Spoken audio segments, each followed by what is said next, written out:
આપણી પાસે બે સૂત્રો છે. એક છે શ્રેણી જોડાણ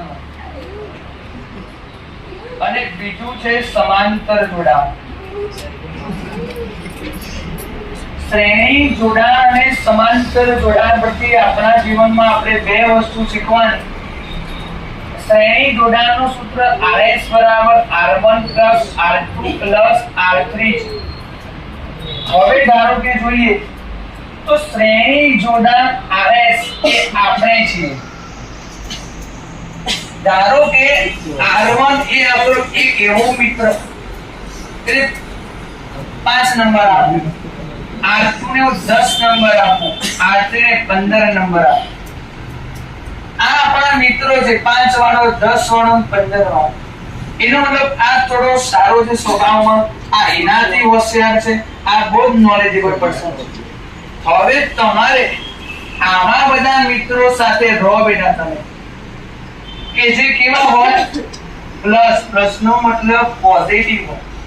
પોઝિટિવ મિત્રો તમારા જીવનમાં જેટલા ભેગા થાય ને તો આનો સોલ્યુશન તમે કરો ને તો જવાબ આવે RS = 30. એનો મતલબ એવો થાય કે તમે જે મોટામાં મોટો સારામાં સારો હોશિયાર જે માણસ હતો એની પછી આ મિત્ર બધાના પોઝિટિવ અને સારા વિચારો એ બધા જ ભેગા થઈને ક્યાં આવે તમારામાં.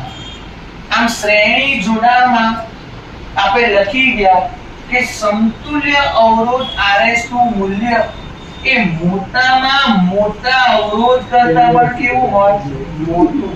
એટલે આપણે આપણા જીવનમાં આવા મોટા સારા બિઝનેસમેન હોય કે જે સારું જ્ઞાન ધરાવતા હોય એવા મિત્રોનો સંગ કરવો જોઈએ, જેથી કરીને એનું રિઝલ્ટ એનું ફળ આપણામાં મોટામાં મોટું. ઓકે.